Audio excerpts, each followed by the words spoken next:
before the sun rises over your burdens, and before your thoughts begin to wrestle with yesterday's pain. Listen to me.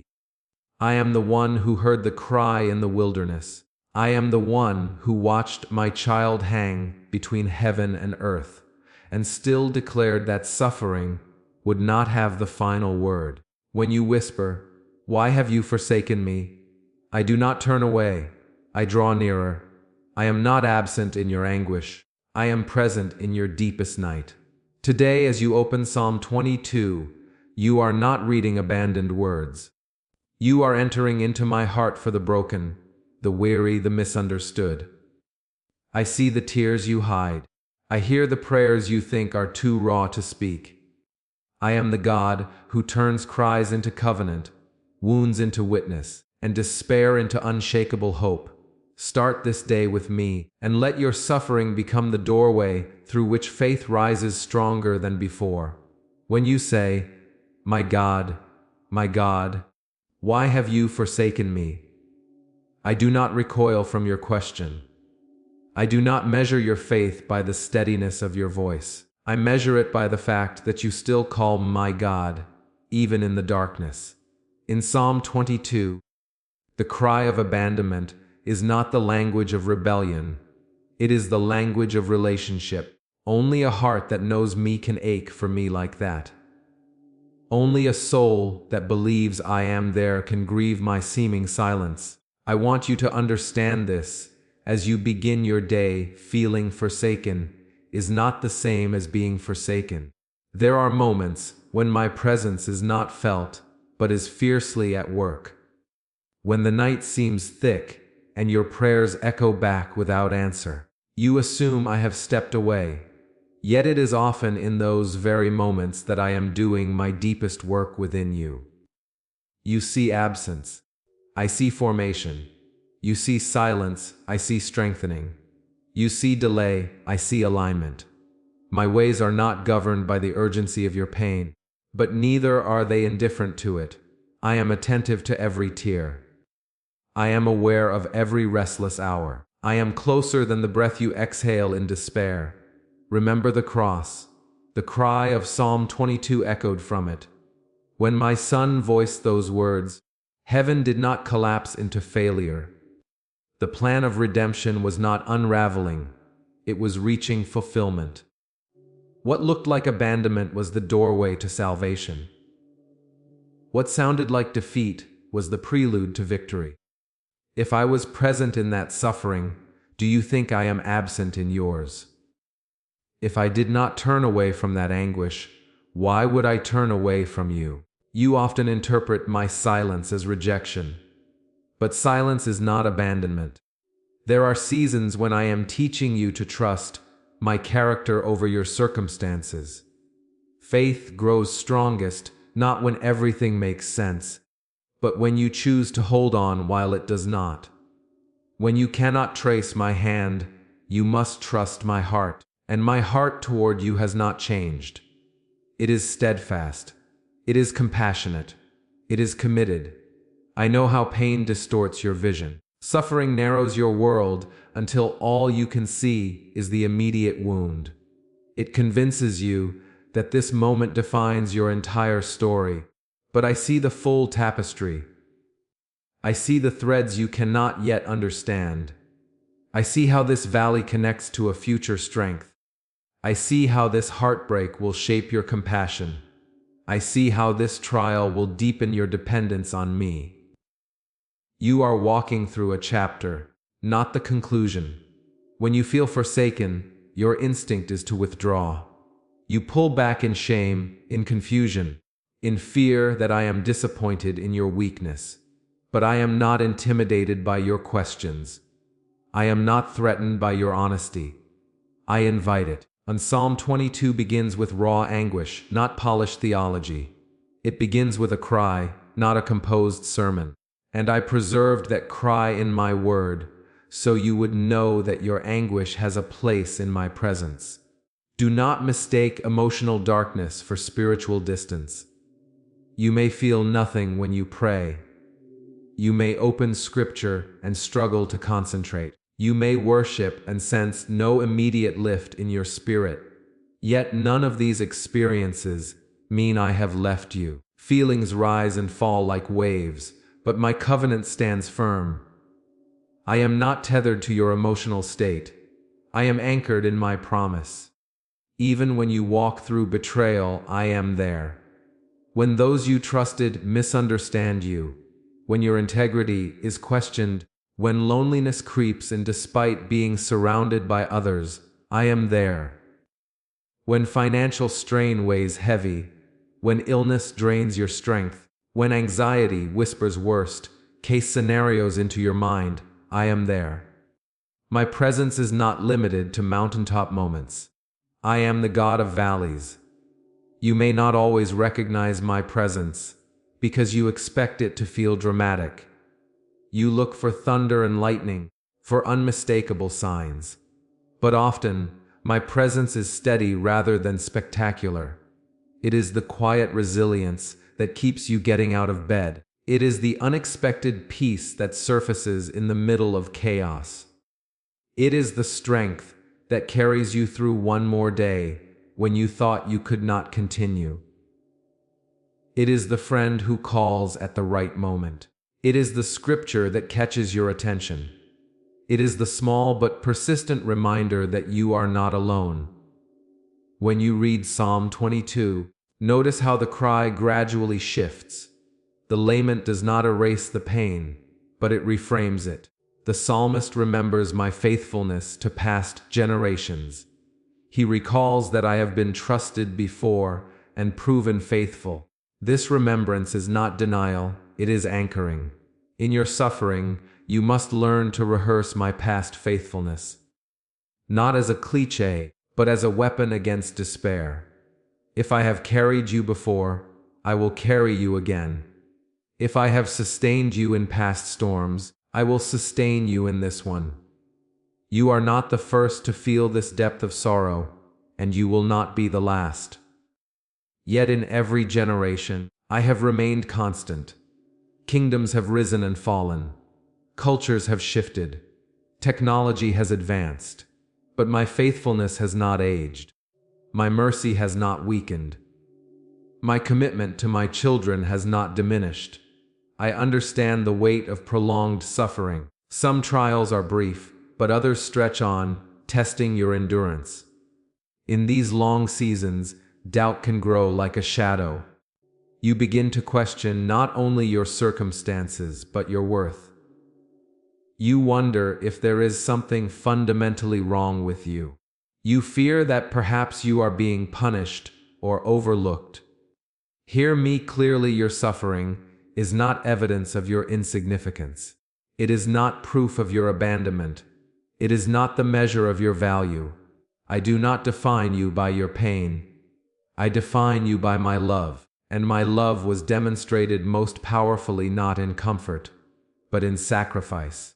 The cross is the clearest declaration that I do not abandon my own. Even when darkness covered the land, purpose was unfolding. Even when hope seemed extinguished, redemption was advancing. As you start this day, I am inviting you to bring your honest cry into my presence without fear. Do not sanitize your pain. Do not pretend you are stronger than you are. Do not suppress your tears to appear faithful. True faith does not deny reality. It confronts it while clinging to me. You can say, "This hurts." You can say, "I do not understand." You can say, "I feel alone," and still trust that I am with you. My presence does not always remove the trial immediately. Sometimes I calm the storm. Other times, I strengthen you within it. But in both cases, I am there. I am the shepherd who walks through the valley, not one who watches from a distance. I am the Father who sits beside you in the ashes. I am the Redeemer who transforms what was meant for harm into a testimony of grace. Today, as you face responsibilities, conversations, memories, and uncertainties, carry this truth: you are not forsaken. Even if your emotions lag behind this truth, even if your circumstances argue against it, Even if your prayers feel unanswered, I remain. My presence is not a fleeting feeling. It is an enduring reality. When you feel forgotten, I remember you. When you feel unheard, I listen. When you feel unseen, I watch over you. When you feel weak, I sustain you. You may not always perceive me, but I am actively involved in your story. I am weaving, strengthening, shaping, and preparing. What you interpret as distance may be my way of deepening your roots, so that when joy returns, it will find you firmly planted. Let Psalm 22 be your reminder that even the deepest cry can coexist with unwavering covenant. Your question does not cancel my promise. Your sorrow does not dissolve my presence. Your night does not extinguish my light. I am with you in the silence, in the struggle, in the waiting, in the ache, in the uncertainty, in the long hours before dawn breaks, in the whispered prayers that tremble on your lips, in the tears that fall without witness, in the quiet moments when you wonder if anyone understands, in the hidden battles you fight within your own thoughts, in the tension between what you believe and what you feel, in the fragile space between despair and hope, where faith is not loud but persistent, where trust is not effortless but chosen again and again, where you cling to me not because everything is resolved but because deep within your spirit you know that even when you feel forsaken, I have never left your side. When you cry out to me from the depths of your pain, do not mistake your tears for weakness. Do not confuse your questions with unbelief. Your cry is not a sign that your faith has failed. It is evidence that your faith is alive. A heart that no longer believes grows silent in indifference. But you still call my name. You still turn your face toward me, even when it is streaked with tears. That turning, even in anguish, is faith. In Psalm 22, the words are raw. They are not polished or restrained. They are not carefully edited to sound spiritually impressive. They are desperate, honest, trembling. And I preserved them in my word so you would understand that I am not threatened by your honesty. I am not honored by pretense. I do not ask you to approach me with rehearsed lines and controlled emotions. I invite you to come as you are. Your cry is not rebellion when it is directed toward me. It is relationship. You have been taught, perhaps, that strong faith never questions, that mature believers never wrestle, that trust means smiling through the storm without ever acknowledging the wind. But look closely at the lives of those who walked closely with me. They wept, they questioned, they groaned, they asked why. Faith is not the absence of struggle, it is the decision to struggle in my presence rather than away from it. When you say, "Why, Lord?" you are not pushing me away. You are reaching toward me for understanding. You are acknowledging that I am the one who holds the answers, even if I have not yet revealed them. The very act of questioning me assumes that I am there to hear you. That assumption is faith. There are moments when your suffering feels so intense that words barely form. Your prayers become silenced. Your worship becomes silence. You wonder if your inability to speak boldly or confidently disqualifies you. But I hear the groan beneath your breath. I understand the language of tears. I am not limited to the vocabulary you can articulate. I search the depths of your heart, and I know what you are trying to say before you can shape it into sound. Weak faith would turn away from me in disappointment and seek comfort elsewhere. Weak faith would decide that, because pain exists, I must not be good.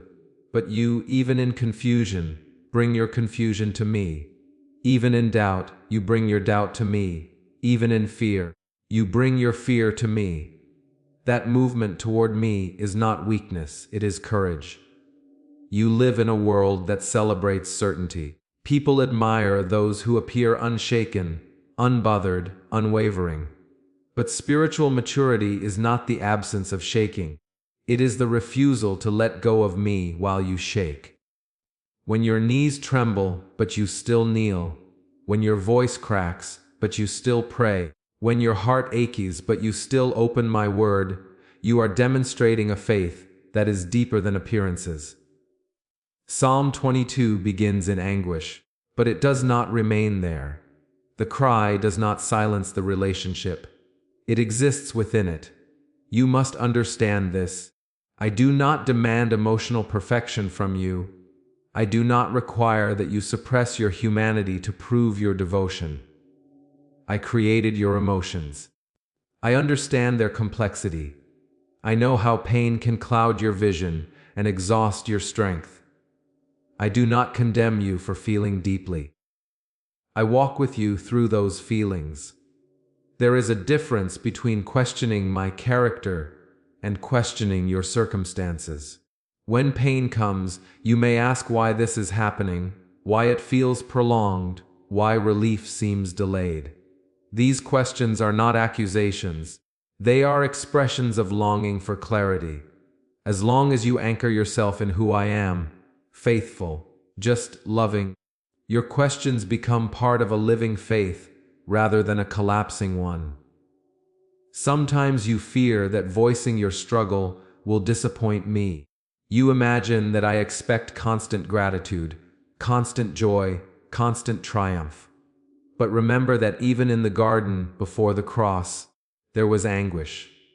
There was sweat like drops of blood. There was the plea for another way.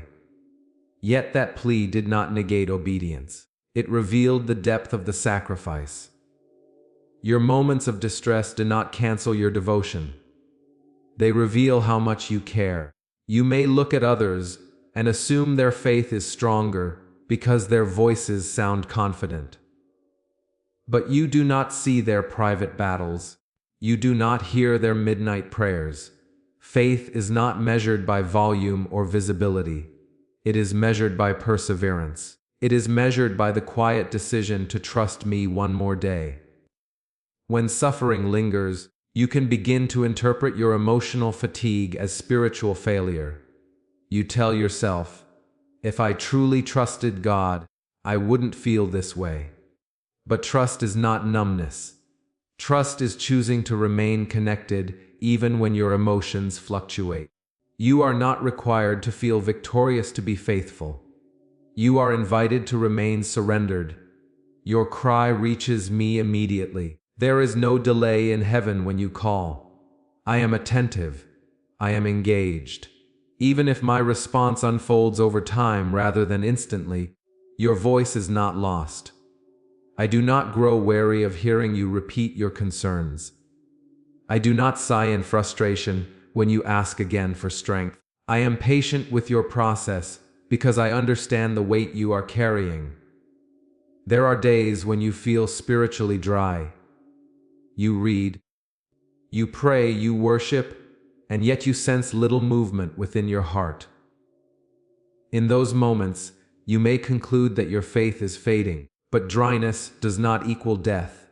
A tree in winter may appear lifeless, yet its roots are still anchored deep. Beneath the surface, unseen processes are sustaining it. So it is with you. Beneath your emotional landscape, your roots may be growing deeper than ever before. Do not allow shame to silence your prayers. Shame whispers that you should be stronger by now, that you should have overcome this struggle already, that repeated cries are signs of immaturity. But I do not measure you by how quickly you recover. I measure you by your willingness to keep coming to me. The door of my presence does not close after a certain number of knocks. It remains open. When you bring your lament to me, you are practicing dependence. Dependence is not weakness, it is alignment with truth. You were never meant to carry the weight of life alone. You were created to live in relationship with me. Your cry acknowledges that you need me. That acknowledgement honors me more than silent self. reliance ever could. You might fear that others will judge your honesty, that they will interpret your vulnerability as instability. But before you are accountable to their opinions, you are invited into my presence. With me, you do not need to curate your emotions. You do not need to filter your distress. You can collapse at my feet and know that I will not step back. Faith is often portrayed as a steady climb upward, but sometimes it looks like crawling forward inch by inch. It looks like whispering my name when you have no strength for a sermon. It looks like holding onto a single promise when everything else feels uncertain. It looks like admitting, I am struggling, instead of pretending that you are not, and in that honesty I meet you. Even when your faith feels small, it is not insignificant. A small flame still pushes back darkness. A fragile prayer still reaches heaven. A trembling trust still anchors your soul. Do not despise the size of your faith in hard seasons. What matters is not its magnitude, but its direction. If it is directed toward me, it is alive. You may not see immediate transformation when you cry out. Circumstances may remain unchanged for a time, but something is happening within you. Your endurance is being refined. Your understanding of grace is expanding. Your empathy for others is deepening. Your reliance on me is strengthening. The very act of bringing your pain to me shapes you. Let this day begin with permission to be honest. Permission to say that you are tired. Permission to admit that you are confused. Permission to acknowledge that you hoped for different outcomes. None of these admissions disqualify you from my love. None of them revoke my promises. None of them diminish your place in my heart. As you move through this day, when waves of doubt attempt to rise, remember that doubt expressed to me is different from doubt that turns away from me. When you speak your uncertainty in my presence, you are choosing engagement over escape. You are choosing relationship over resignation. You are choosing to believe that I am big enough to handle your questions, compassionate enough to hear your pain, faithful enough to respond in wisdom even when the response is not immediate, present enough to sit with you in the tension between what you see and what you hope for, strong enough to hold you steady when your emotions shift, patient enough to walk with you through repeated struggles, loving enough to value your honest cry more than a rehearsed performance, attentive enough to gather every tear as part of your ongoing conversation with me, committed enough to remain near when you feel spiritually exhausted, gracious enough to treat your lament not as a failure, but as a doorway through which deeper trust can grow, understanding enough to see that beneath your questions there is still a heart that longs for me and refuses to let go even when it trembles. You look at your suffering and you assume it is the final chapter. You measure the weight of this moment and decide that it defines the rest of your story. But I see beyond the page you are currently living. I am the author and the finisher, and I do not end stories in the valley. What you are walking through is real, it is painful, it is shaping you, but it is not the conclusion. When Psalm 22 begins, it sounds like despair has won. The words echo with abandonment, weakness, and exposure. It feels as though darkness has swallowed every promise. Yet if you continue reading, you discover a shift. The tone changes. The cry becomes confidence. The lament becomes praise. The suffering is not erased, but it is reframed within a larger narrative of deliverance. This is how I work. I do not deny the valley, I lead you through it. You are tempted to define your life by the hardest season you have known, a betrayal, a loss, a diagnosis, a failure, a disappointment that did not unfold the way you prayed. These moments feel permanent because they mark you deeply. But they are not your identity. They are not your destiny. They are not the final word over your future. I am not confined to the immediacy of your pain. While you are focused on what is breaking, I am already preparing what will be built. While you are grieving what has been taken, I am cultivating what will be given. You see interruption, I see redirection. You see delay, I see development. You see an ending, I see a transition. There is purpose even in prolonged suffering. Not every hardship is quickly resolved. Some seasons stretch longer than you anticipated, and in those long stretches you may wonder if you will ever see relief. But I am not absent in the duration. Time does not weaken my involvement. I am as present in the 10th month of waiting as I was in the first moment of prayer. You must resist the lie that your current circumstances determine your ultimate outcome. Circumstances are temporary. My promises are eternal. What I have spoken over your life is not canceled by difficulty. What I have planted in you is not destroyed by adversity. Seeds often grow in hidden places before they ever break the surface. When you read Psalm 22, you notice that the suffering described is intense and vivid. There is mockery, weakness, vulnerability. It feels comprehensive, as though nothing has been left untouched by pain. Yet even within that description, there are declarations of trust. There is remembrance of my faithfulness in generations past. This remembrance is not accidental. It is a reminder that history does not end in despair when I am involved. You are part of a larger story than the one you can see. Your present struggle connects to a future testimony. The trial you endure today may become the encouragement someone else needs tomorrow. The faith you cling to in private may become a light for others who walk a similar path. I waste nothing. Not your tears, not your confusion, not your waiting, not your endurance. Do not interpret the intensity of your suffering as evidence that hope is lost. Often, the greatest transformations occur in the darkest soil. Pressure does not always signal destruction. Sometimes it signals preparation. You may feel pressed, stretched, refined. But refinement is not rejection. It is shaping.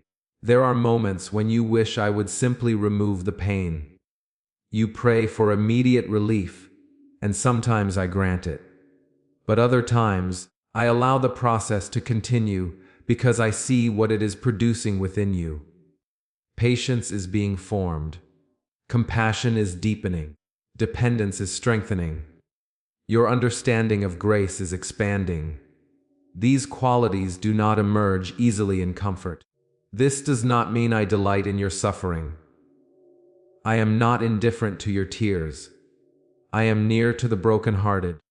I carry you in ways you do not always perceive. But I also know that the story is not finished. And because I know the ending, I am not alarmed by the middle. You are living in the middle of your narrative. The middle often feels chaotic. Loose threads, unanswered questions, unresolved tension. But the middle is not the measure of the whole. If you stop reading Psalm 22 at the opening cry, you miss the rising hope that follows. If you stop your story at this moment of hardship, you misunderstand what I am still writing. I am not limited by what you have lost. I am not restricted by what has failed. I am not constrained by what others have done to you. I can restore what was broken. I can redeem what was wasted. I can transform what was intended for harm into something that carries purpose and meaning. Your story is not fragile in my hands. You may feel as though the chapter you are in is too dark to recover from. But darkness has never intimidated me. From the beginning, I have spoken light into darkness. I have brought order out of chaos. I have created beauty where there was emptiness. The pattern has not changed. When you look ahead and see uncertainty, remember that uncertainty to you is not uncertainty to me. I see the road beyond the bend. I see the doors that will open. I see the healing that will come. I see the strength that will rise within you.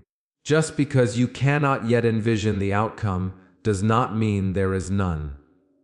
Your suffering may alter your plans, but it does not erase my purpose. Sometimes I lead you down paths you would not have chosen, because they take you where you need to grow. The detours you resent may protect you from unseen dangers. The closed doors you mourn may redirect you toward greater fulfillment. I am not reacting to your life, I am guiding it. Even when you feel reduced by hardship, you are not diminished in my sight. Your value does not fluctuate with your circumstances. You are not defined by what you endure. You are defined by my love and my calling over you. The storm may bend you, but it does not uproot what I have planted.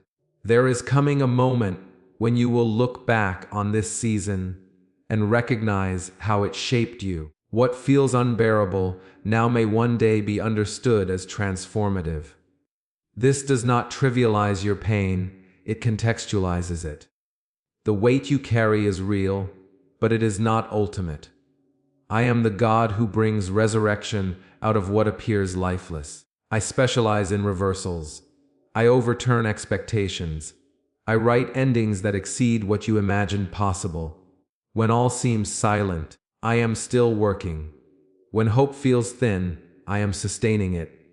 When your strength wanes, I am supplying what you lack. Let your heart hold on to this truth: suffering is a chapter, not the cover of your life. It may occupy many pages, but it does not determine the final paragraph. I am not finished with you. I am not finished with your family. I am not finished with your calling. I am not finished with the dreams I have placed within you. Do not surrender to the illusion that this pain is permanent. Even if scars remain, scars tell stories of survival. Even if memories linger, they do not control your future. I am able to weave your past into a future that carries redemption. As you move through this day, when despair tries to convince you that nothing will change, answer it with remembrance. Remember that I have delivered before. Remember that night has always given way to morning. Remember that despair in Psalm 22 did not silence praise forever. The cry was real, but it was not the end.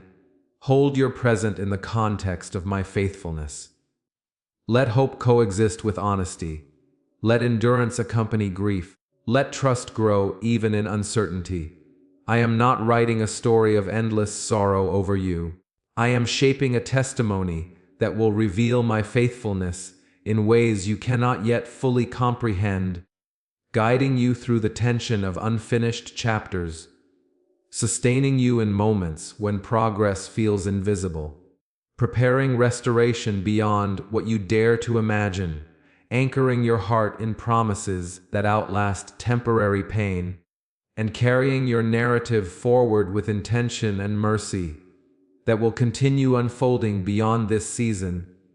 You are walking through. You do not yet see it, but praise is forming within the very place that once held only ashes. What feels like the end of joy is often the soil where deeper worship begins. In Psalm 22, anguish speaks first, but it does not speak last. The cry rises from pain, yet eventually praise rises from that same ground. This is my pattern. I do not waste sorrow. I transform it.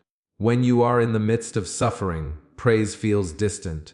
It feels unnatural, even impossible. Your heart is heavy. Your thoughts are clouded. Your strength is thin.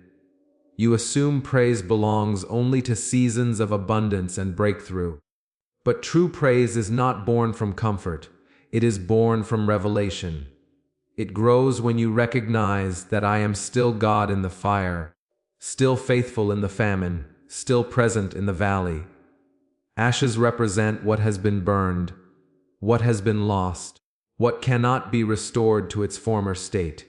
You look at the ashes of disappointment, broken plans, shattered expectations, and you grieve what once was. You remember how things used to look, how hope once felt effortless. Yet even ashes are not beyond my redemption. From what appears ruined, I can cultivate something refined. Praise does not ignore the ashes. It acknowledges them. It stands in their presence and declares that they do not define the future. In Psalm 22, the lament is honest and unfiltered. The suffering is described without restraint. But as the psalm unfolds, something shifts. The voice that once cried in isolation begins to proclaim my faithfulness publicly. The private pain becomes a public testimony. This is how I work in you.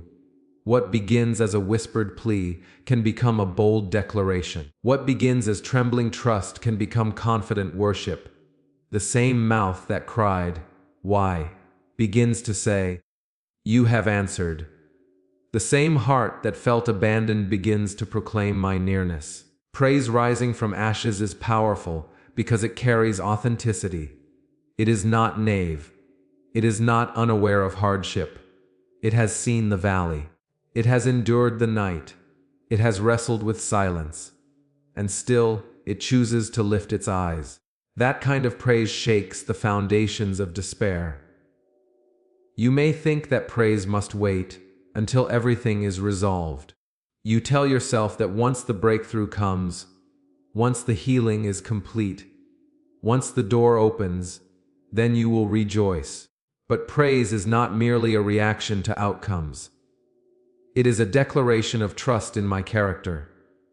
When you praise me before the evidence appears, you are anchoring your heart in who I am rather than what you see. There is a transformation that occurs when praise rises in hardship. Your perspective shifts. Your focus widens. Instead of being consumed by what is missing, you begin to remember what remains. Instead of magnifying the problem, you magnify my presence. This does not deny reality, it reframes it. I do not ask you to pretend that the ashes are beautiful. I ask you to trust that I can bring beauty from them. The fire may have taken much, but it has not taken my promise. It has not taken my sovereignty. It has not taken my love for you. From the remains of what was, I can shape what will be. When praise rises from ashes, it becomes contagious. Others see that your worship is not dependent on circumstance. They recognize that your hope is rooted deeper than convenience. Your testimony becomes a light for those who stand in their own ruins. They see that despair did not silence you. They see that grief did not define you. They see that I sustained you. Psalm 22 moves from isolation to community. What begins as a solitary cry becomes a proclamation among the assembly. This is the expansion of praise. It starts in the quiet of your struggle, but it does not remain confined there. As you encounter my faithfulness, even in subtle ways, your voice grows stronger. You may not feel ready to praise loudly. Perhaps your worship today is quiet. Perhaps it is simply a whispered, "I trust you," through tears. That is enough. Praise does not have to be dramatic to be genuine. It can be a small act of surrender. It can be choosing gratitude for one thing in the midst of many uncertainties. It can be acknowledging that I am still good, even when life feels hard. Ashes often carry memories. When you look back on what has been lost, emotions surface quickly. Regret, sorrow, longing. But praise redirects those memories toward my faithfulness. It says, "Yes, this hurt. Yes, this changed me. But God was there. God carried me. God did not abandon me." In this way, praise redeems even the memory of pain. I am not intimidated by your silence, but I invite your song. Not because I need affirmation, but because praise reshapes you. When you lift your voice, even weakly, something within you aligns with truth. Your spirit remembers that you are not alone. Your heart recalls that this is not the end. The ashes you see today may be the remnants of a season that needed to end. Sometimes I allow what cannot sustain you to fall away. Sometimes I permit fires that purify rather than destroy. What remains after such fires is often more resilient, more focused, more deeply rooted in me. Praise rising from ashes is not denial of pain, it is defiance of despair. It declares that sorrow will not have the final word. It proclaims that I am greater than the loss, greater than the failure, greater than the fear. It acknowledges that even in weakness, my strength is present. You may not yet see the full restoration, but you can begin to praise for the process. Praise me for sustaining you through another day. Praise me for breath in your lungs. Praise me for the quiet strength that kept you from giving up. Praise me for the promises that remain steady when everything else feels uncertain. As you do, you will notice a shift within your heart. The ashes will not vanish instantly, but they will lose their power to define you. They will become part of your story, not the entirety of it. Your worship will rise not because everything is perfect, but because you recognize my hand in imperfection. I am the one who turns mourning into dancing, who replaces heaviness with garments of praise. This transformation may not occur overnight. It may unfold gradually, as dawn slowly replaces night. But it will come. The same psalm that began in anguish ends in proclamation. Generations are told of my righteousness. Future hearts are encouraged by past deliverance. Your praise today plants seeds for tomorrow. It builds resilience. It strengthens faith. It prepares you for seasons of greater impact. From ashes, I can build altars. From ruins, I can establish testimonies. From brokenness, I can release compassion that touches lives you have not yet met. Do not underestimate the power of a heart that chooses to worship in difficulty. Heaven listens. Your soul responds. Darkness recedes. Praise does not erase struggle, but it illuminates it with hope. As this day unfolds, when reminders of loss surface, let them become invitations to remember my faithfulness. When doubt whispers, answer it with gratitude. When heaviness presses in, lift even a small expression of trust. Your praise may begin quietly, almost imperceptibly, but it will grow. It will rise higher than the ashes, stronger than the sorrow, steadier than the storm, carrying within it the testimony that I was with you in the fire, that I sustained you when strength was thin, that I remained faithful when circumstances shifted, that I transformed what seemed ruined into something that reflects my glory and my enduring love, and that from the very place where you once wept, a song is beginning to rise within you,